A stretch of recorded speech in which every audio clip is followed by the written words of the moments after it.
اس طرح کے بکواس کر کے رب ذوالجلال کی ذات میں پھر بھی یہ شخص دندناتا پھر رہا ہے پاکستان کی سرزمین کے اندر کہ اس نے ہمارے اللہ کو کتنے تانے دیے، کتنی گالیاں دی۔ یہ جتنے بھی بکواس ہیں عمر جلیل کے میڈیا کے اوپر، ہمارے آقا صلی اللہ علیہ وسلم کا 14 صدیاں پہلے کا حکم ہے کہ جب بھی یہ کوئی بات سنو تو کہو آمنت باللہ۔ کس طرح کا جانور ہے یہ عمر جلیل کہ اس کو سورہ اخلاص کا نہیں پتا کہ سورہ اخلاص میں رب کا تعارف کیا ہے، اللہ کہتے کس کو ہے۔ یہ کہتا ہے کہ پھر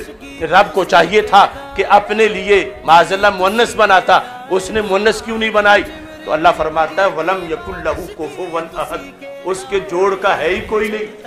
وَلَمْ تَكُنْ لَهُ صَاحِبَةٌ، جب یہ قرآن کہہ رہا ہے تو یہ عمر جلیل اس حکم کے مقابلے میں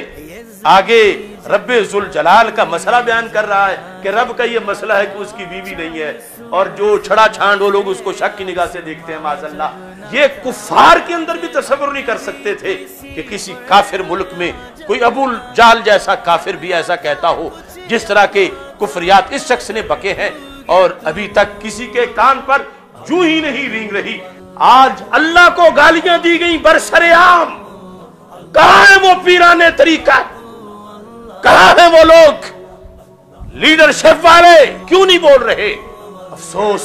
جس ناموس کے لیے، اللہ کی جس شان کے لیے میرے آقا حضرت محمد مصطفیٰ صلی اللہ علیہ وسلم نے فرمایا کہ میں یہ چاہتا ہوں اللہ کے دین، اللہ کی شان کی سربلندی کے لیے اقتلوا، مجھے شہید کر دیا جائے، ثم احیا، پھر مجھے زندہ کیا جائے، ثم اقتلوا، پھر مجھے شہید کر دیا جائے، ثم احیا، پھر مجھے زندہ کیا جائے، ثم اقتلوا، پھر مجھے شہید کر دیا جائے۔ آج اس مملکت خداداد پاکستان کے اندر اللہ کو گالیاں دی جا رہی ہیں۔ مجھے افسوس ہے اس پورے مجمع پر کہ وہ یوں ٹھٹھا مذاق میں لگے ہوئے تھے جیسے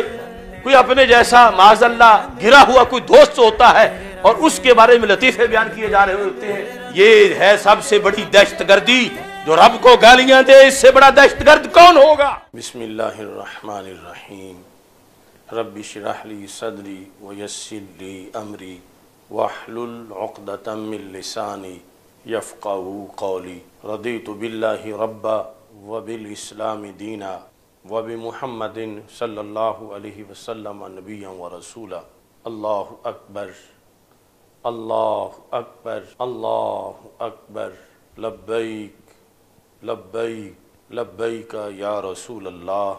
صلی اللہ علیہ وسلم۔ الحمدللہ وحدہ والصلاة والسلام علی من لا نبی بعدہ وعلی آلہ واصحابہ الذین اوفوا عہدہ،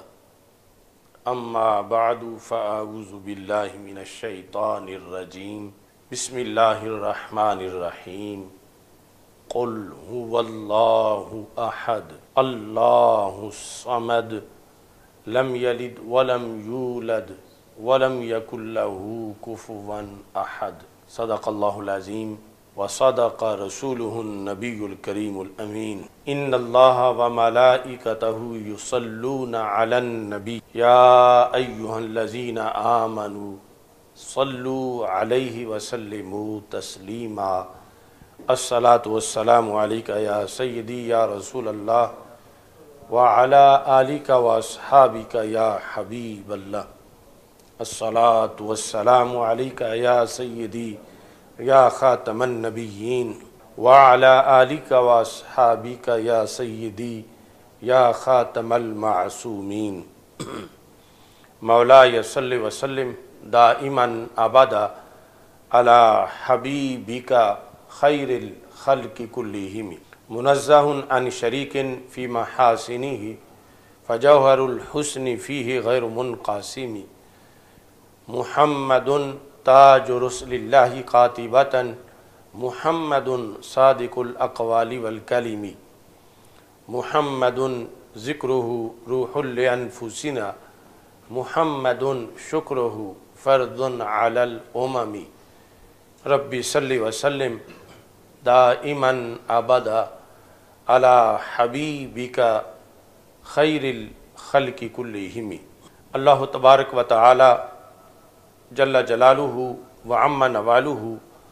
وتم برہانہ وعظم شانہ وجل ذکرہ وعز اسمہ کی حمد و ثناء، اور حضور سرور کائنات، مفخر موجودات، زینت بزم کائنات، دستگیر جہاں، غم گسار زماں، سید سروراں، حامی بے کساں، قائد المرسلین، خاتم النبیین، احمد مجتبیٰ، جناب محمد مصطفیٰ صلی اللہ علیہ وآلہ واصحابہ وبارک وسلم کے دربار گہر بار میں ہدیہ درود و سلام عرض کرنے کے بعد، السلام علیکم ورحمۃ اللہ وبرکاتہ۔ رب ذوالجلال کے فضل اور توفیق سے تحریک لبیک یا رسول اللہ صلی اللہ علیہ وسلم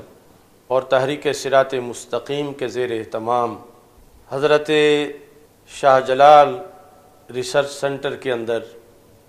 آج سبحان اللہ سیمینار کا انعقاد کیا جا رہا ہے۔ میری دعا ہے خالق کائنات جل جلالہ ہماری اس کاوش کو اپنے دربار میں قبول فرمائے اور ہمیں تقدیس الوہیت، تنزیہ باری تعالی کے لحاظ سے جو ہم پر فرض عائد ہوتا ہے اسے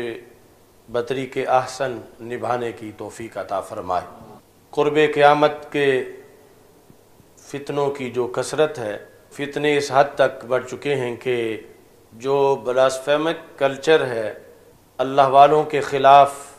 بلاسفیمی کرنے والے، اللہ کے رسولوں علیہم الصلاۃ والسلام کے خلاف بد زبانی کرنے والے، مقدس ہستیوں کے خلاف بد زبانی کرنے والے، ان کی بد زبانی خود رب ذوالجلال کے بارے میں بھی سامنے آنے لگی۔ افسوس ہے کہ پاکستان جو کہ کلمہ اسلام کی بنیاد پہ قائم ہوا ہے، اس کے صوبہ سندھ کے اندر ایک مجمع عام میں ایک ناہنجار نے اللہ جل جلالہ وحدہ سبحانہ کی ذات کے بارے میں وہ کفریات بکے، وہ گالیاں دیں، قرآن مجید برہان رشید کی آیات کا برملا مذاق اڑایا، سید المرسلین حضرت محمد مصطفیٰ صلی اللہ علیہ وسلم کی تعلیمات کے خلاف مبینہ طور پر اس نے زہر اگلا، اور لوگ جو مجمع عام میں بیٹھے تھے اس کے تمام بکواسوں پر اور توہینوں پر معاذ اللہ ہنس رہے تھے۔ ایسے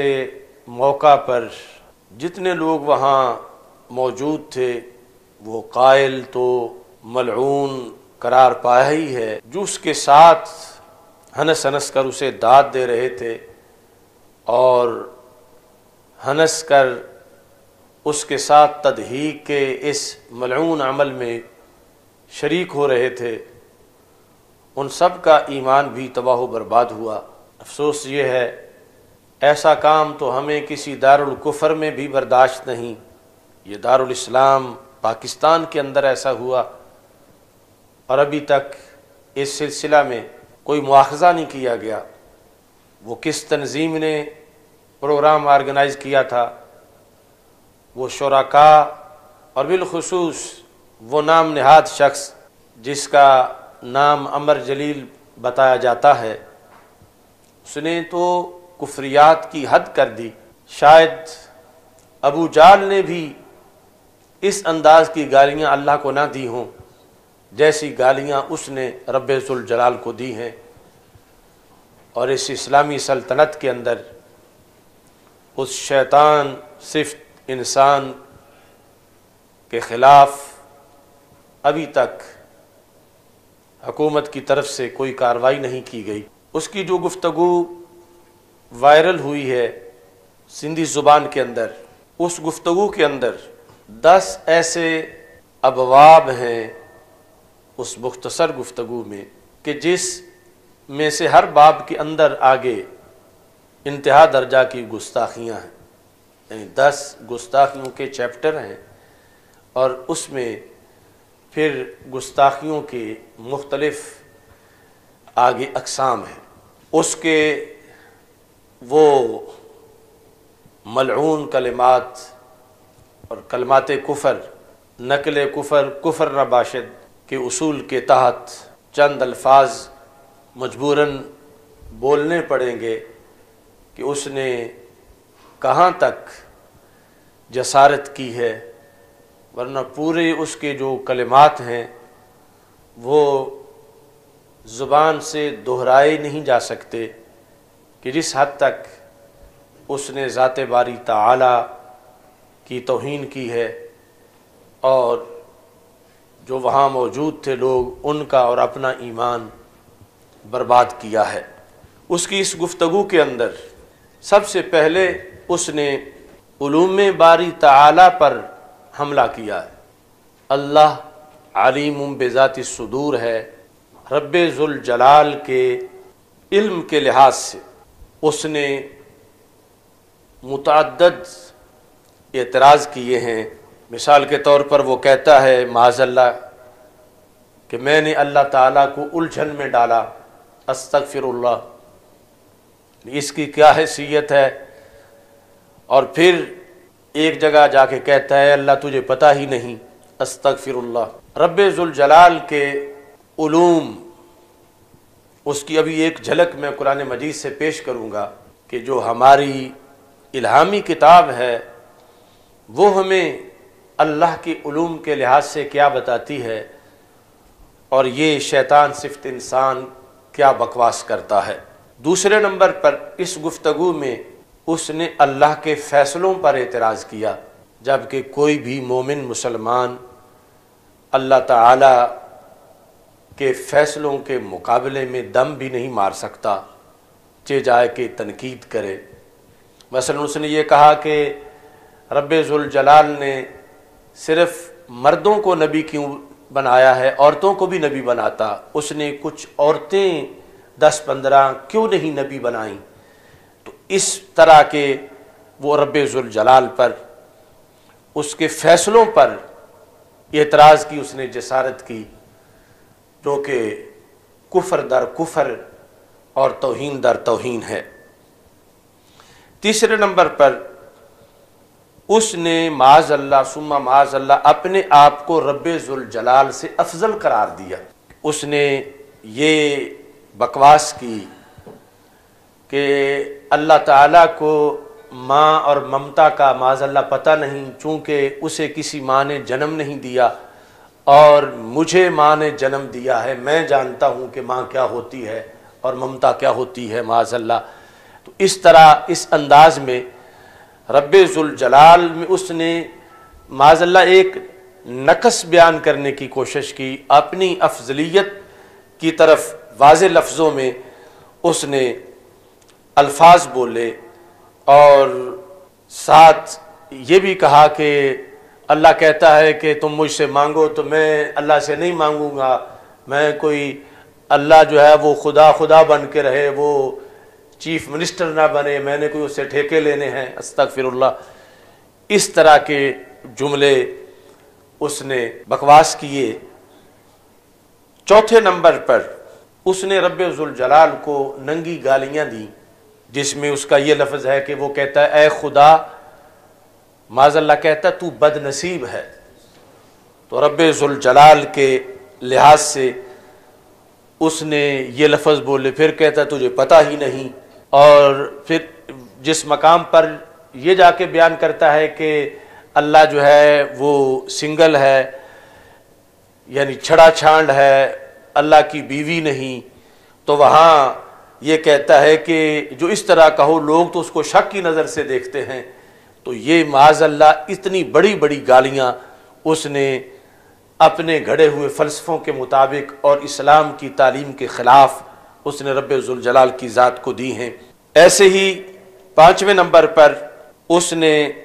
رب ذوالجلال کی شان اقدس میں تنقیص یعنی کمی کے جو مختلف انداز ہیں بیان کرتے ہوئے ان کو اپنایا ہے، جس میں اپنی طرف وہ یہ چیز ظاہر کرتا رہا ہے کہ میں کہیں افضل ہوں، اور کہتا ہے میں خوش نصیب ہوں کہ میں خدا نہیں ہوں، اور خدا جو ہے وہ معاذ اللہ بد نصیب ہے، اور یہ کہ اگر وہ انسان بن کے آئے تو اس کو تو رہنے کے لیے کرائے کا مکان بھی کوئی نہیں دے گا۔ یعنی اس طرح کے جملے اس نے ایسے ایسے بے سر و پا بولے کہ جن میں تہ در تہ توہین ہے، تہ در تہ گستاخی ہے، کفریات ہیں، اور وہ گالیاں ہی گالیاں ہیں جس جہت سے بھی ان کو دیکھا جائے۔ چھٹے نمبر پر اس نے اللہ تعالیٰ کے لحاظ سے اعتراض یہ کیا کہ اللہ تعالیٰ نے اپنے لیے مؤنث کیوں نہیں بنائی۔ اس فیصلے پر بھی رب ذوالجلال پر معاذ اللہ اس نے تنقید کی۔ ساتویں نمبر پر اس نے اللہ تعالیٰ کو محتاج قرار دیا